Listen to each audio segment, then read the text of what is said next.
வசனம் மழை போல் பெய்திறங்கும், சத்தியம் மலர் போல் இதழ் விரியும். சத்தியம் சத்தியமே, சத்தியம் சத்தியமே, சத்தியம் சத்தியமே, சத்தியம் சத்தியமே. சத்தியம் சத்தியமே நேயர்களாகிய உங்கள் யாவரையும் இயேசு கிறிஸ்துவின் நாமத்தினாலே வாழ்த்தி வரவேற்கிறோம். மனிதர்களுக்கு இப்பொழுது இருக்கக்கூடியதான ஒரு பிரச்சனை என்னவென்றால், அநேக காரியத்தை அவர்கள் ஆரம்பிக்கிறார்கள். ஆனால் ஆரம்பிக்கிற காரியத்தை எல்லாம் அவர்கள் பாதியிலேயே விட்டுவிட்டு அதை முடிவு வரைக்கும் அவர்கள் கொண்டு செல்வதில்லை. அநேக காரியங்களை துவங்குகிறார்கள், ஆனால் அந்த துவங்கக்கூடிய காரியமெல்லாம் அரைகுறையாக விட்டு செல்கிறார்கள். முற்றுபெறாத காரியங்களாக அநேகம் வாழ்க்கையில் காணப்படுகிறது. அதனாலே அநேக விதத்திலே மனிதர்களுக்கு பாரம்தான் சுமக்கக்கூடியதாக இருக்கிறது. அநேக நேரத்திலே அந்த பாரமெல்லாம் அவர்களை அழுத்தும் பொழுது அவர்களால் தாங்க முடியாத ஒரு மனவேதனைக்குள்ளாக அல்லது மனசோர்விற்குள்ளாக அவர்கள் செல்லக்கூடியவர்களாக இருக்கிறார்கள். அப்படிப்பட்டதான நிலையிலே ஒருவேளை நீங்கள் இருப்பீர்களானால், இந்த நேரத்திலே நீங்கள் இந்த சிறிய நேரத்தை நீங்கள் செலவிடும் பொழுது நிச்சயமாகவே உங்களுடைய வாழ்க்கையிலே ஒரு பெரிதான ஒரு மாற்றத்தை நீங்கள் காண முடியும். பரிசுத்த வேதாகமத்திலே கொலோசையர் என்ற ஒரு புஸ்தகம் உண்டு. அந்த புஸ்தகத்தினுடைய 1வது அதிகாரத்திலே நாம் இப்படியாக வாசிக்க முடியும். உண்மையான துவக்கம் என்ன என்பதை குறித்து நாம் வாசிக்க முடியும். உண்மையான துவக்கம், அந்த உண்மையான துவக்கம் உங்களுடைய வாழ்க்கையிலே அது துவங்கினதாக இருக்கிறது. ஆனால் இதில் என்ன வேடிக்கை என்றால், நிறைய பேருக்கு அப்படி ஒரு காரியம் நம்ம வாழ்க்கையில் துவங்கி இருக்குதுங்கிறதே தெரியாமல் நம்ம இருக்கிறோம். நம்ம வாழ்க்கையை எப்படி துவங்கினதுங்கிறது நமக்கு தெரியாமல் இருக்கு. அதுதான் சிக்கலான ஒரு காரியம். அப்போ பரிசுத்த வேதாகமும் அதை தெளிவாக சொல்லுகிறது. அந்த வசனங்களை நான் உங்களுக்காக வாசிக்கிறேன். நீங்கள் உற்று இந்த நேரத்திலே அதை கவனிக்கூடியவர்களாய் நீங்கள் காணப்படுங்கள். கொலோசையர் அதனுடைய 1வது அதிகாரம் வசனங்கள் 12 16 முடிய நான் வாசிக்கிறேன். ஒளியில் உள்ள பரிசுத்தவான்களுடைய சுதந்திரத்தில் பங்கடைவதற்கு நம்மை தகுதியுள்ளவர்கள் ஆக்கினவரும், இருளின் அதிகாரத்தினின்று நம்மை விடுதலையாக்கி தமது அன்பின் குமாரனுடைய ராஜ்யத்திற்கு உட்படுத்தினவருமாயிருக்கிற பிதாவை ஸ்தோத்திரிக்கிறோம். குமாரனாகிய அவருக்குள் அவருடைய இரத்தத்தினாலே பாவ மன்னிப்பாகிய மீட்பு நமக்கு உண்டாயிருக்கிறது. அவர் அதர்சனமான தேவனுடைய தற்சுரூபமும் சர்வ சிருஷ்டிக்கும் முந்தின பேருமானவர். ஏனென்றால் அவருக்குள் சகலமும் சிருஷ்டிக்கப்பட்டது, பரலோகத்தில் உள்ளவைகளும் பூலோகத்தில் உள்ளவைகளும் ஆகிய காணப்படுகிறவைகளும் காணப்படாதவைகளுமான சகல வஸ்துக்களும், சிங்காசனங்களானாலும் கர்த்தத்துவங்களானாலும் துரைத்தனங்களானாலும் அதிகாரங்களானாலும் சகலமும் அவரை கொண்டும் அவருக்கென்றும் சிருஷ்டிக்கப்பட்டது. இந்த வாசித்த இந்த வேத பகுதியிலே தெளிவாக சில சத்தியங்களை சொல்லப்பட்டிருக்கிறது. அதிலே குறிப்பாக 2 சத்தியங்களை உங்கள் மத்தியிலே இந்த நேரத்திலே நான் வைக்க விரும்புகிறேன். அந்த 2 சத்தியங்களும் 2 விதமான துவக்கத்தை உள்ளடக்கினதாக இருக்கிறது. அந்த 2 விதமான துவக்கத்திலும் நீங்கள் அதிலே காணப்படுகிறீர்கள். ஆனால் அந்த 2 விதமான துவக்கத்திலும் 1வது துவக்கத்திலே நிச்சயமாக நீங்கள் அதிலே காணப்படுவீர்கள். 2வது துவக்கத்திலே நீங்கள் அதிலே காணப்பட வேண்டும் என்று நாங்கள் ஆசைப்படக்கூடியவர்களாய் நாங்கள் இருக்கிறோம். அது என்ன அந்த 2 விதமான துவக்கம்? 1வது துவக்கமானது இங்கே தெளிவாக இந்த வசனத்திலே வாசிக்கிறோம். அவருக்குள் சகலமும் சிருஷ்டிக்கப்பட்டது. யாருக்குள்? குமாரனாகிய அவருக்குள். அதாவது குமாரனாகிய இயேசு கிறிஸ்துவுக்குள் இந்த பூமியில் உள்ள அனைத்தும் சிருஷ்டிக்கப்பட்டதாக இருக்கிறது. பூமியில் உள்ளதும் வானத்தில் உள்ளதும் பூமிக்கு உள்ளாக இருக்கிறதும் இவை எல்லாம் சிருஷ்டிக்கப்பட்டதாக இருக்கிறது, படைக்கப்பட்டதாக இருக்கிறது. நாமும் இப்படியாக தான் சிருஷ்டிக்கப்பட்டோம். மனிதர்கள் என்று சொல்லுவதைப் போல, அவர்களுடைய யோசனைகள் சொல்லுவதைப் போல திடீரென்று வானத்திலே ஒரு பெரிய ஒரு வெடி உண்டாயிற்று. அந்த பிக் பேங்னு சொல்லக்கூடியதான அப்படிப்பட்டதான ஒரு பெரிய வெடி போல வெடித்து அதிலிருந்து பரிணாமமெல்லாம் உண்டானது, ஒவ்வொன்றாக வளர்ந்தது. அமீபாவிலிருந்து அடுத்தடுத்த படிகளாக கடைசியாக மனிதனானவன் வந்திருக்கிறான் என்று சொல்லக்கூடிய நிலையிலே மனிதன் உண்டாகவில்லை. வேதம் தெளிவாக சொல்லுகிறது, மனிதன் தேவனால் சிருஷ்டிக்கப்பட்டவன். மனிதன் மட்டுமல்ல, நீங்கள் காண்கின்ற யாவும் தேவனால் சிருஷ்டிக்கப்பட்டது. ஒருவேளை நீங்கள் கேள்வி கேட்கலாம், இந்த டேபிள் தேவனால் சிருஷ்டிக்கப்பட்டதா? நாம் உட்காரக்கூடிய நாற்காலியானது தேவனால் சிருஷ்டிக்கப்பட்டதா? சொல்லப்போனால் உண்மைதான், அதையும் தேவன்தான் சிருஷ்டித்தார். காரணம், அதனுடைய மூலக்கூறுகள் திடீரென்று உருவாகவில்லை. அது ஏற்கனவே தேவன் சிருஷ்டித்த இந்த உலகத்திலிருந்து எடுத்துதான் நாம் அதை உண்டாக்கக்கூடியவர்களாக இருக்கிறோம். தேவன் உண்டாக்கினதற்கும் மனிதன் உண்டாக்குகிறதற்கும் ஒரு பெரிய வித்தியாசம் உண்டு. தேவன் உண்டாக்கினது என்று சொல்லும் பொழுது அதை எபிரேய மொழியிலே இப்படியாக சொல்லுகிறார்கள், எக்ஸ் நிஹிலோ, அதாவது ஒன்றுமே இல்லாமல் இருக்கும் பொழுது வெறும் வார்த்தையினாலே உண்டாக்கினது, அல்லது அவருடைய வல்லமையினாலே உண்டாக்கினது, வெறுமையிலே உண்டாக்கப்பட்டது. ஆனால் மனிதன் படைக்கிற எல்லா காரியங்களும் வெறுமையில் அல்ல, அதற்கு ஏதோ ஒரு மூலக்கூறுகள் இந்த பூமியிலிருந்து மனிதன் எடுக்கிறான். நாம் நாற்காலி செய்ய வேண்டுமென்றால் அதற்கு உண்டான கட்டைகளை நம்ம இந்த பூமியில ஏற்கனவே கடவுள் உண்டாக்கின அந்த மரத்திலிருந்து தான் நம்ம எடுக்கிறோம். நாற்காலியோ மேஜையோ வேறு எதையும் நம்ம எடுத்தாலும் சரி, அல்லது உலோகங்களா இருந்தாலும் அதையும் பூமியிலிருந்து எடுக்கிறோம். இப்படி எல்லாவற்றையும் மனிதன் இந்த பூமியை கடவுள் உண்டாக்கினது நிமித்தமாக அதிலிருந்து தான் உண்டாக்கக்கூடியவனாக இருக்கிறான். மனிதன் எதையெல்லாம் படைக்கிறானோ அதற்கும் மனிதன் எப்படி படைக்கப்பட்டான்ங்கிறதுக்கும் வித்தியாசமானது இப்படிதான் இருக்கு. அப்ப கடவுள் மனிதனை அவர் தமது சாயலாக படைத்தார். இந்த பூமியில் உள்ள மற்ற எல்லாவற்றையும் அவர் ஒன்றுமில்லாமையிலிருந்து அவர் உருவாக்கினார். எனவே முதலாவது துவக்கத்திலே நாம் எல்லாரும் இருக்கிறோம். நீங்களும் இருக்கிறீங்க, நானும் இருக்கிறேன், உங்களுடைய குடும்பத்தார், என்னுடைய குடும்பத்தார், நாம் பார்க்கிற எல்லா மனுஷங்களும் இருக்கிறோம். நாம் பார்க்கிற டேபிள், சேர், மரம் எல்லாம் அதில் உள்ளடங்கினதாக இருக்குது. இது முதலாவது சிருஷ்டிப்பாக இருக்குது, முதலாவது படைப்பாக இருக்குது, அல்லது முதலாவது துவக்கமாக காணப்படுகிறது. இது ஏறக்குறைய இந்த பூமி இப்பொழுது இருக்கக்கூடிய இந்த நாட்களிலிருந்து நம்ம கணக்கு வைத்ததுன்னா 6000 வருஷத்துக்கு முன்னாடி தேவன் இந்த பூமியை படைத்தார். பரிசுத்த வேதாகமம் தெளிவாக சொல்லுது. இயேசுவுக்கு முன்பதாக 4000 வருஷங்களும், இயேசுவுக்கு பின்பதாக இப்பொழுது 2000 வருஷங்கள், ஏறக்குறைய 6000 வருஷங்களாக இந்த பூமி காணப்படக்கூடியதாக இருக்கு. தேவன் இந்த பூமியை 6000 வருஷங்களா அவர் பாதுகாத்து கொண்டிருக்கிறார். இந்த துவக்கத்தில் 6000 வருஷத்துக்கு முன்னாடி தேவன் துவங்கின பொழுது அந்த துவக்கத்திற்குள்ளாக நீங்களும் நானும் காணப்படுறோம். நமக்கு முந்தைய தலைமுறைகளும் இருக்கிறாங்க, நமக்கு அடுத்த தலைமுறைகளும் காணப்படுறாங்க. எனவே முதலாவது படைப்பிற்குள்ளாக, முதலாவது துவக்கத்திற்குள்ளாக எல்லா மனிதர்களும் காணப்படக்கூடியவர்களாக இருக்கிறாங்க. இரண்டாவது துவக்கம் என்னது? அதையும் இந்த வேதாகமத்தில் நாம் வாசித்த இந்த பகுதியில் தெளிவாக நம்ம பார்த்தோம். அது என்ன சொல்லப்படுகிறது? அவருக்குள் அவருடைய இரத்தத்தினாலாகிய பாவ மன்னிப்பாகி மீட்பு நமக்கு உண்டாயிருக்கிறது. அதோடு மட்டுமில்லை, மேலுள்ள வசனத்தில் நாம் வாசிக்கிறோம், ஒளியிலுள்ள பரிசுத்தவான்களுடைய சுதந்திரத்தில் பங்கடைவதற்கு நம்மை தகுதியுள்ளவர் ஆக்கினவரும் இருளின் அதிகாரத்தினின்று நம்மை விடுதலையாக்கி தமது அன்பின் குமாரனுடைய ராஜ்யத்திற்கு உட்படுத்தினவருமாகிய பிதாவை ஸ்தோத்திரிக்கிறோம். இதுதான் இரண்டாவது துவக்கம். அது என்னது? இயேசு கிறிஸ்துவானவர் இந்த பூமியில மனிதனாக பிறந்து நம்முடைய பாவங்களை எல்லாம் அவர் மன்னித்தாரு. எதற்காக அவர் மன்னித்தாரு? நாம இந்த இருளினுடைய அதிகாரத்திலிருந்து விடுதலையாகி ஒளியினுடைய பிள்ளைகளா நாம மாறணும்.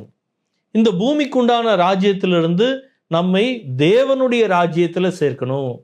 இந்த பூமியினுடைய முதலாவது துவக்கத்திலிருந்து நம்மை இதற்கு அடுத்து இருக்கக்கூடியதான ஒரு இரண்டாவது துவக்கத்திற்குள்ளாக நம்மை கொண்டு செல்லணும். மனிதன் எண்ணிக்கொண்டிருக்கிறது எனக்கு இந்த பூமியினுடைய வாழ்க்கையோடு முடிந்து போகக்கூடியதா இருக்குன்னு. ஆனா ஒருபோதும் இல்லை. இந்த பூமியோடு மனுஷனுடைய வாழ்க்கை முடிகிறதுன்னா நிச்சயமாகவே மனுஷன் கவலைப்பட வேண்டிய அவசியம் இல்லை. ஆனா இதற்கு அடுத்து ஒரு துவக்கம் இருக்கிறது. அதுதான் உண்மையான துவக்கம். அதை குறித்து வேதத்துல தெளிவாக சொல்லுது. ஒருவேளை நீங்க எந்த மார்க்கத்தை நீங்க நம்பக்கூடியவர்களா இருந்தாலும் சரி, எல்லா மார்க்கங்களும் அது சொல்லுது. இதற்கு அடுத்து ஒரு வாழ்க்கை இருக்குது. சொர்க்கம்பாங்க, பரலோகம்னு சொல்லுவாங்க, அல்லது கைலாசம்னு சொல்லுவாங்க. இது எல்லாம் ஒரு காரியத்தை சொல்லுது. என்னது? இதற்கு அப்புறம் ஒரு வாழ்க்கை இருக்குது. அந்த வாழ்க்கை ஒரு நித்தியமான வாழ்க்கை, அழிவில்லாத வாழ்க்கை, ஒரு சந்தோஷமான வாழ்க்கை. அதுதான் உண்மையான துவக்கமா இருக்கு. அதுதான் உண்மையான வாழ்க்கை. இந்த பூமியில வாழ்றது உண்மையான வாழ்க்கை கிடையாது. இதற்கு அடுத்து இருக்கக்கூடிய ஒரு வாழ்க்கை இருக்கு. அதற்கு நம்ம ஆயத்தப்படணும். எப்படி ஆயத்தப்பட முடியும்? அதை தான் நீங்க தெளிவாக சொல்கிறார். அவர் நமக்காக நம்முடைய பாவத்திலிருந்து நம்மை மீட்டு கொள்ளணுங்கிறதுக்காக அவர் இந்த பூமியில சிலுவையில மரித்தார். உங்களுடைய என்னுடைய பாவங்கள் எல்லாவற்றையும் அவர் மன்னித்திருக்கிறார். உங்களுடைய என்னுடைய எல்லா விதமான அக்கிரமங்களையும் குற்றங்களையும் அவர் அந்த சிலுவையில சுமந்து உங்களுக்கும் எனக்கும் விடுதலையை தந்திருக்கிறார், மீட்பை தந்திருக்கிறார். மீட்புன்னு சொல்லும் பொழுது காப்பாற்றி இருக்கிறார். எதிலிருந்து காப்பாற்றி இருக்கிறார்? உங்களுக்கும் எனக்கும் நியாயமாக பார்க்கணும்னா ஒரு தண்டனை தான் கொடுக்கப்படணும். நான் செய்த குற்றங்களுக்கு எனக்கு தண்டனை தான் கொடுக்கப்படணும். நான் குற்றங்களை செய்துட்டு எந்த நீதிபதியும் அந்த குற்றத்திற்கு தண்டனையே இல்லை, நீங்கள் ஃப்ரீயாக போயிருங்க, உங்களுக்கு விடுதலையை நான் கொடுத்துட்றேன்னு சொல்லி எந்த நீதிபதியும் சொல்ல முடியாது. சொல்லுவாருன்னா அவர் அநீதியுள்ளவராக தான் இருப்பார், நீதியுள்ளவராக இருக்க முடியாது. காரணம், குற்றங்களுக்கு உண்டான தண்டனைகள் உண்டு. அப்படி மனிதனுடைய எல்லா விதமான குற்றங்களுக்கும் பாவங்களுக்கும் தேவன் தரக்கூடிய ஒரே தண்டனை என்னதுன்னா நித்தியமான நரகம் தான். அந்த நித்தியமான நரகத்திலிருந்து இயேசு கிறிஸ்துவானவர் உங்களையும் என்னையும் அவர் மீட்டு கொண்டிருக்கிறார், காப்பாற்றி இருக்கிறார் நம்மை. அப்படி காப்பாற்றப்பட்ட நீங்களும் நானும் செய்ய வேண்டிய ஒரு காரியம் என்னது? இந்த இயேசுவுக்கு நாம் உண்மையுள்ளவர்களாக நாம் வாழணும். இந்த இயேசுவை நாம் அன்பு கூறணும். அந்த இரண்டாவது இருக்கக்கூடியதான ஒரு துவக்கத்திற்கு நாம் பங்காளிகளாக நம்ம மாறணும். அந்த இரண்டாவது உள்ள துவக்கத்திற்கு நம்ம பங்காளிகளாக மாறணும்னா இந்த வேளையில் நீங்கள் உங்களுடைய இருக்கக்கூடிய இடத்துலையே உங்களுடைய முழு மனதோடு கூட நீங்கள் இயேசுவிடத்தில் கேளுங்க. இயேசுவே, என்னுடைய பாவத்தை மன்னிங்க, எனக்கு நித்தியமான சந்தோஷத்தை தாருங்க, ஒரு முடிவில்லாத சந்தோஷத்தை தாருங்க. என் வாழ்க்கையில் இருக்கக்கூடியதான எல்லா கவலைகளும் போகணும், என்னை அழுத்தி கொண்டிருக்கக்கூடியதான பாரங்கள் எல்லாம் என்னை விட்டு போகணும். என்னுடைய வாழ்க்கையில் நான் செய்த எல்லா குற்றங்களும் பாவங்களுக்கு உண்டான தண்டனையை நீங்கள் அந்த சிலுவையில் சுமந்து தீர்த்தீங்க அப்படிங்கிறத நான் முழு மனதோடு நம்புகிறேன். எனக்கு ஒரு அழிவில்லாத ஒரு இரண்டாவது ஒரு துவக்கத்தை நீங்கள் கொடுங்க. அந்த ஒரு வாழ்க்கைக்கு என்னை பங்காளியாக மாற்றுங்க அப்படின்னு இந்த வேளையில் நீங்கள் கேட்கக்கூடியவர்களாக இருப்பீங்கன்னா நிச்சயம் அந்த இயேசு கிறிஸ்துவானவர் உங்களுடைய வாழ்க்கையை அவர் கையில் பொறுப்படுத்திக் கொள்ளக்கூடியவராக இருப்பார். நிச்சயமாக உங்களுக்கு உண்மையான மனதோடு நீங்கள் கேட்பீர்களானால் உங்களுக்கு அந்த வாழ்க்கையை அவர் தரக்கூடியவராக இருக்கிறாரு. இரண்டாவது தூக்கத்திற்கு நீங்கள் பங்காளிகள் ஆனீர்களா? இந்த கேள்விக்கு உண்டான பதிலை நீங்கள் தான் சொல்ல வேணும், வேற யாரும் சொல்ல முடியாது. உங்களுடைய கேள்விக்கு உண்டான பதிலை நீங்கள் சிந்தித்து பாருங்க. அதற்குண்டான பதிலையும் நீங்கள் எழுதுவதற்கு ஆயத்தமுடையவர்களாக இருங்க. தேவன் தாமே உங்களை ஆசீர்வதிப்பாராக. ஆமீன்.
சத்தியம் சத்தியமே நேயர்களுக்கு எங்கள் அன்பான வாழ்த்துக்கள்.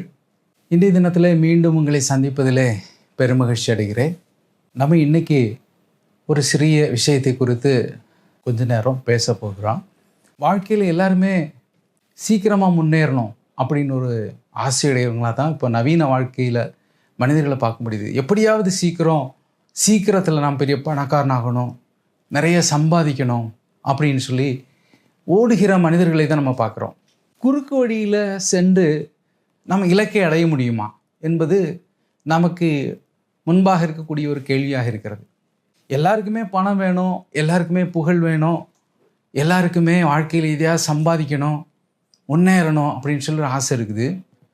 அது இன்றைக்கி இருக்கக்கூடிய உலகத்தில் நம்ம எதை கற்றுட்டு வரோம், நம்முடைய இளம் தலைமுறை எதை கற்றுட்டு வருதுன்னு சொன்னால், குறுக்கு வழியில் போய் நம்ம சீக்கிரமாக முன்னேறலாம், சீக்கிரமாக சம்பாதிச்சிடலாம் அப்படின்னு சொல்லி பல குறுக்கு வழிகளை பின்பற்றக்கூடிய ஒரு காலகட்டத்தில் நம்ம இருக்கிறோம்.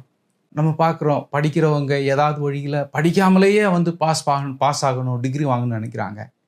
எந்த உழைப்பும் இல்லாமலே சீக்கிரமாக வேலை கிடைக்கணும் அப்படின்னு நினைக்கக்கூடிய காலகட்டத்தில் இருக்கிறோம். இதையாவது செஞ்சு நம்ம வந்து பெரிய ஆளாகிடலாம் நினைக்கக்கூடிய ஒரு காலகட்டத்தில் இருக்கிறோம். பலர் வந்து என்ன செய்கிறாங்க, இது தப்பான வழிக்கு போயிடுறாங்க.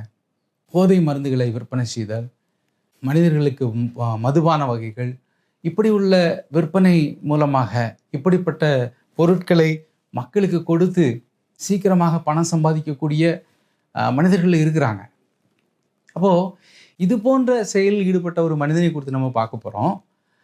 நம்ம பைபிளில் பார்த்தோம்னா லூக்கா எழுதின சுவிசேஷம் இருக்குது. அதில் 19ஆம் அதிகாரம் 1 முதல் 10 வரையிலான வசனங்களில் ஒருவருடைய வாழ்க்கை குறித்து பார்க்குறோம். அங்கே ஒரு சகேயுன்னு சொல்லி ஒரு மனிதர் இருக்கிறார். இஸ்ரேலில் வாழ்ந்து கொண்டிருந்த ஒரு வரி வசூலிப்பவர், டேக்ஸ் கலெக்டர். அப்போ அவருடைய வாழ்க்கையில் வந்த ஒரு மாற்றத்தை குறித்து தான் பார்க்க போகிறோம். அவர் குறுக்கு வழியில் சீக்கிரமாக பணம் சம்பாதிக்கக்கூடிய அப்படிப்பட்ட விருப்பமுடைய ஒருவராக வாழ்ந்தார்னு சொல்லி நம்ம பார்க்குறோம். அவருடைய வேலை என்னன்னு சொன்னால் டேக்ஸ் கலெக்ட் பண்ணி கொடுக்குறது. டேக்ஸ் கலெக்ட் பண்ணி கொடுக்குறது பாவமா அப்படின்னு கேட்டால் கிடையாது, அது ஒரு கவர்மெண்ட் வேலை. ஆனால் இங்கே இவரை பார்க்கும்போது ஒரு டேக்ஸ் கலெக்டரான சகைவை அங்கே இருக்கக்கூடிய அந்த யூத மக்கள், அவர் சார்ந்த மக்களை வெறுத்தாங்கன்னு சொல்லி பார்க்குறோம். அந்த வெறுப்புக்கு காரணம் என்னவாக இருக்கும்? இவர் அதிகப்படியான வரிகளை பெற்றிருக்கலாம், கவர்மெண்ட்டு சொன்ன அந்த வரிகளை விட அதிகமாக மனிதர்களிருந்து பெற்றிருக்கலாம். அதனால் சொந்த மக்களே அவரை வெறுக்கக்கூடிய நிலையில் இருக்கிறாங்க. அப்போ அவர் நிறைய பணம் சம்பாதிச்சிருப்பார், லஞ்சம் வாங்கி நிறைய பணத்தை சம்பாதிச்சு தன்னுடைய ஆஸ்திகளை பெருக்கியிருப்பார். தன்னுடைய சொந்த மக்களாலே வெறுக்கப்பட்ட ஒருவராக நம்ம பார்க்குறோம். அப்போ இப்படிப்பட்ட சகையினுடைய வாழ்க்கையில் ஒரு பெரிய மாற்றம் வருது. என்ன மாற்றம்? அவருக்கு என்ன மாற்றம் தேவை? இந்த உலகத்தில் குறுக்கு வழியில் சம்பாதிக்கிற எல்லாருக்குமே இருக்கக்கூடிய ஒரு பிரச்சனை அவருக்கு இருக்குது. நிறைய பணம் இருக்குது, நிறைய ஆஸ்தி இருக்குது. ஆனால் மற்ற மக்களுடைய அன்பு இல்லை அவருக்கு. மற்ற மக்கள், தன்னுடைய உறவினர்கள், தன்னுடைய நண்பர்கள், தான் சார்ந்த அந்த இன மக்கள் எல்லாருமே அவரை வெறுக்கக்கூடிய நிலை இருக்கும்போது அவருக்கு எப்படி ஒரு சந்தோஷமான வாழ்க்கையை வாழ முடியும்? அவர் நிம்மதி இல்லாமல் இருந்திருக்கிறார். அவருடைய வாழ்க்கை விரக்தியும் கசப்பும் நிறைந்த ஒரு வாழ்க்கையாக இருந்திருக்கிறது. அப்போ இப்படிப்பட்ட நிலையில் தான் இந்த சகையை வந்து என்ன செய்கிறார்? இயேசு கிறிஸ்துவை குறித்து அவர் அறிகிறார். இயேசு கிறிஸ்து எரிகோ என்கிற ஒரு நகரம் வழியாக கடந்து செல்லும்போது அங்கே பல மக்கள் இயேசு கிறிஸ்து இப்படி வர்றாருன்னு சொல்லி அந்த சகோதரை சகை எடுத்து சொல்லியிருக்கலாம். இப்போ சகைக்கு அவரை பார்க்குறதுக்கு ரொம்ப ஆசை. இயேசு கிறிஸ்து எப்படிப்பட்டவராக இருக்கிறார், அவர் இந்த மக்களுக்கு இப்படி நன்மைகளை செய்கிறாரே, கடவுளை குறித்து பேசுகிறார், பரிசுத்தமான வாழ்க்கை குறித்து பேசுகிறார், பாவம் செய்யக்கூடாதுன்னு பேசுகிறார், நிறைய நோயாளிகளை குணப்படுத்துகிறார். இப்போ இவர் எப்படிப்பட்டவரோ என்று பார்க்க மிகுந்த ஆவலுடைய அந்த சகையோ என்ன செய்கிறார்னு சொன்னால் அந்த கூட்டத்தின் நடுவே நிற்கிறார். இவர் உயரம் குறைவாக இருந்ததுனால அவரால் என்ன செய்ய முடியல, அந்த இயேசு கிறிஸ்து நடந்து வருகிறத அவரால் பார்க்க முடியலை. பெரிய அந்த சாலையில் இருபுறமும் பெரிய கூட்டம் நிற்கிது.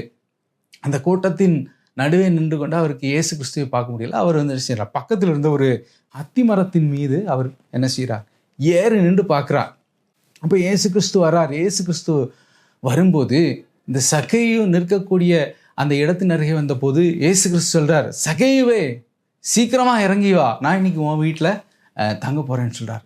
நீங்கள் பாருங்களேன், அவ்வளோ பெரிய கூட்டம். அவருக்கு சகைவு யாருன்னு சொல்லி தெரிய வாய்ப்பில்லை.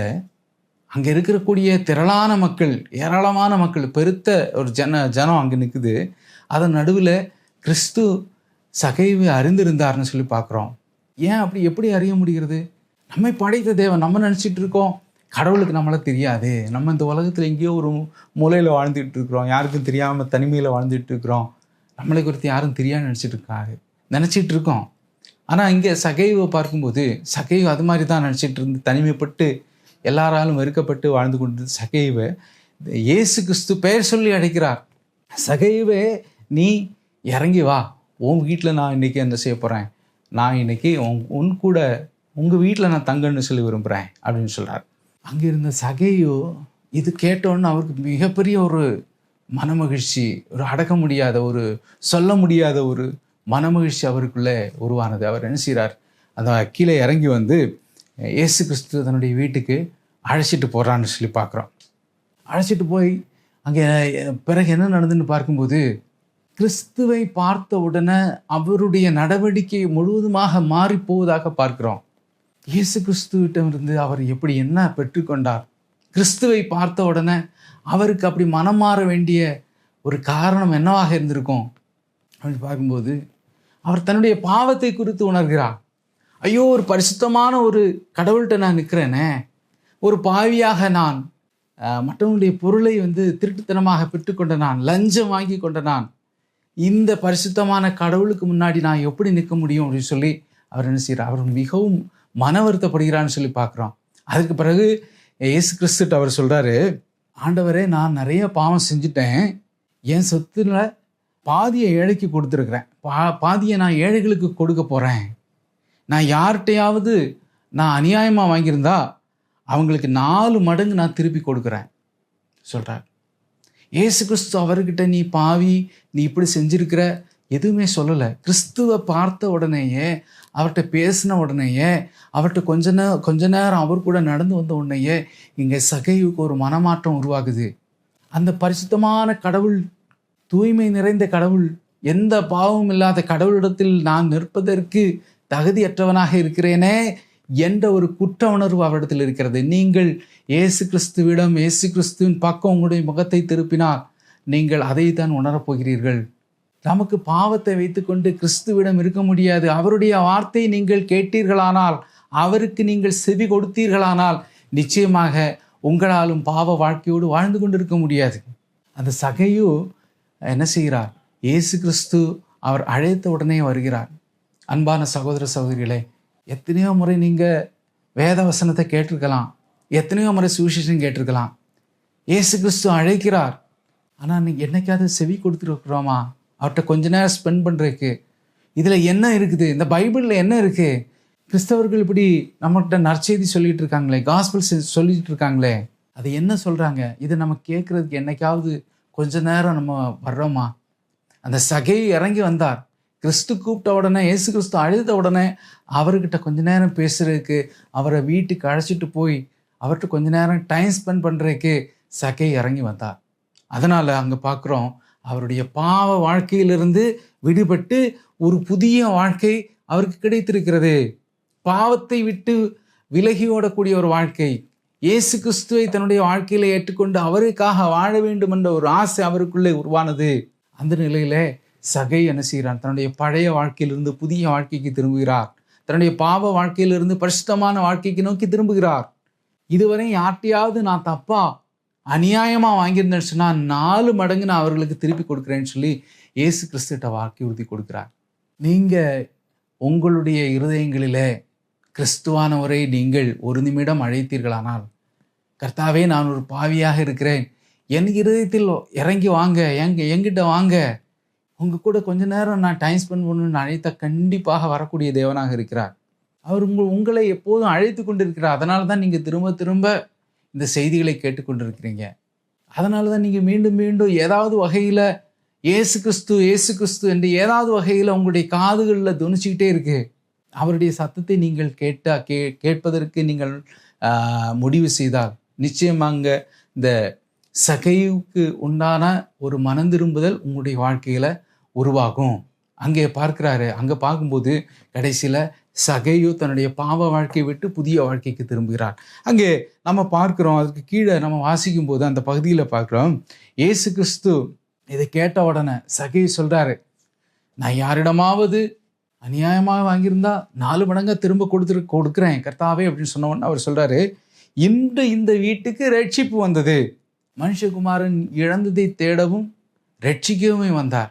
சகேயு என்கிற ஒரு மனிதனுக்காக நேரத்தை செலவிட்ட தேவன் உங்களுக்காகவும் அவர் நேரத்தை செலவழிக்க தயாராக இருக்கிறார். நீங்கள் அவருடைய குரலை கேட்க தயாராக இருக்கிறீர்களா என்பதுதான் உங்களுக்கு முன்னாடி இருக்கக்கூடிய கேள்வி. இங்கே நீங்கள் அவருடைய வார்த்தைக்கு கொஞ்சமாவது நீங்கள் செவி கொடுப்பீர்களானா? இன்னும் இயேசு கிறிஸ்து உங்கள்கிட்ட நிறைய பேசணும் இருக்கிறாரு. அவருடைய வார்த்தையிலே நித்திய ஜீவன் நிறைந்திருக்கிறது. அவருடைய வார்த்தையிலே அங்கே ஜீவன் இருக்கிறது. நம்முடைய வாழ்க்கையை பரிபூர்ணப்படுத்துவதற்காக கிறிஸ்து வந்தார். நம்மை பரிபூர்ணப்படுத்துவதற்காக இயேசு கிறிஸ்து வந்திருக்கிறான்னு சொல்லி வேதத்தில் நம்ம பார்க்குறோம். பாவ வாழ்க்கையிலிருந்து உங்களுக்கு விடுதலை தேவை.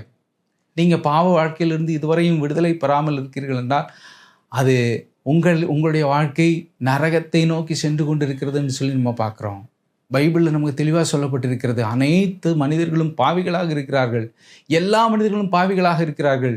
பாவத்தோடு எந்த மனிதனும் தேவனை காண முடியாது, தேவனை தரிசிக்க முடியாது. தேவனிடத்தில் வந்தால் நீங்கள் உங்களுடைய பாவங்களை அறிக்கையிட்டால், இயேசு கிறிஸ்துவின் உங்களுடைய பாவங்களை அறிக்கையிட்டால் அவர் எல்லா அக்கிரமங்களையும் நீக்கி உங்களை மன்னித்து உங்களை தன்னுடைய சொந்த பிள்ளையாக மாற்றுவதற்கு அவர் தயாராக இருக்கிறான்னு சொல்லி பார்க்குறோம். இயேசு கிறிஸ்து சகேயு மட்டும் இல்லை, இந்த உலகத்தில் இருக்கக்கூடிய எல்லா மனிதனுக்குமாக வந்தார். பார்க்குறோம் இயேசு கிறிஸ்துவனுடைய இறுதி வாழ்க்கையில் அவர் தன்னுடைய உயிரை கொடுத்தார்னு சொல்லி பார்க்குறோம். பைபிளில் தெளிவாக சொல்லப்பட்டிருக்கிறது. 4 சுவிசேஷங்கள்லையும் இயேசு கிறிஸ்துவனுடைய வாழ்க்கை வரலாறு சொல்லப்பட்டிருக்கிறது. அவர் இந்த உலகத்தில் உள்ள அனைத்து மனிதர்களையும் தேடிக்கொண்டிருக்கிறார். இறைவனுக்கும் மனிதனுக்கும் பிரிந்து போன உறவை சரி செய்வதற்காகவே கிறிஸ்து இந்த உலகத்திற்கு வந்திருக்கிறார். அந்த அழைப்பை நீங்கள் ஏற்று, இயேசு கிறிஸ்து உங்களுக்காக வந்தார் என்ற அழைப்பை நீங்கள் கேட்டு, அவர் உங்களை அழைக்கிற குரலை கேட்டு நீங்கள் அவரிடம் வந்தால் நிச்சயமாக உங்களுக்கு ஒரு புது வாழ்க்கை இருக்கிறது. உங்களுக்கு ஒரு நல்ல ஒரு செம்மையான வாழ்க்கையை வாழ முடியும். சகேயனுடைய வாழ்க்கையில் நிம்மதியும் சந்தோஷமும் உருவானது போல உங்களுடைய வாழ்க்கையில் விரக்தியும் துன்பமும் கசப்பும் இருந்தால் நிச்சயமாக ஒரு நிம்மதியான வாழ்க்கை கிறிஸ்து உங்களுக்கு வைக்கிறார். இந்த உலகத்தில் உங்களுக்கு ஒரு சந்தோஷமான வாழ்க்கை கிடைப்பதுடன் இந்த உலக வாழ்க்கைக்கு நிறைவடைந்த பின்பு ஒரு மறுவாழ்வையும் கிறிஸ்து கொடுக்கிறார். ஒரு நித்திய வாழ்க்கை கொடுக்க போகிறார். நீங்கள் பாவங்களோடு வாழ்ந்தீர்களானால் இந்த உலக வாழ்க்கையும் உங்களுக்கு மிக பரிதாபமான வாழ்க்கையாக அமைந்துவிடும். நிம்மதி இல்லாத, மன நிம்மதி இல்லாத, சந்தோஷம் இல்லாத ஒரு வாழ்க்கை இருக்கும். அதுக்கு பிறகு பாவத்தினுடைய விளைவாகிய நரகத்திற்கு நாம் செல்ல வேண்டியவர்களாக இருக்கிறோம். இறைவனுடைய நியாய தீர்ப்புக்கு முன்னாடி நம்ம நிற்கும்போது எந்த மனிதனும் என்ன செய்ய முடியாது, தேவனிடத்தில் வர முடியாத நிலைக்கு தள்ளப்படுவான். இறைவனுடைய இறுதி நியாய தீர்ப்பில் நாம் யாரும் நிற்க முடியாது. பாவங்களை அறிக்கையிட்டு இயேசு கிறிஸ்துவை ஏற்றுக்கொண்டால் நிச்சயமாக அவர் எல்லா பாவங்களையும் நீக்கி உங்களை சொந்த பிள்ளையாக மாற்றுவார். இயேசு கிறிஸ்து 2ஆம் வருகை இருக்கிறது. அந்த 2ஆம் வருகையிலே நீங்கள் அவரோடு கூட சேர்ந்து பரலோகத்திற்கு செல்ல முடியும் என்ற வாக்குறுதி பைபிள் கூறுகிறது. நிச்சயமாக உங்களை நேசிக்கக்கூடிய தேவனுடைய சத்தத்தை இன்று கேட்பீர்களா? சகேயு தேவனுடைய இயேசு கிறிஸ்துவனுடைய சத்தத்திற்கு செவி கொடுத்தது போல நீங்கள் தேவனுடைய வார்த்தைக்கு, தேவனுடைய சத்தத்திற்கு செவி கொடுக்க தயாராக இருக்கிறீர்களா? நிச்சயமாக நீங்கள் ஜபத்துடன் இயேசு கிறிஸ்துவிடத்தில் வாருங்கள். நீங்கள் தேவன் உங்களை அணைத்துக் கொள்ள வல்லவராயிருக்கிறார். ஆமென். சத்தியம் சத்தியமே, சத்தியம் சத்தியமே.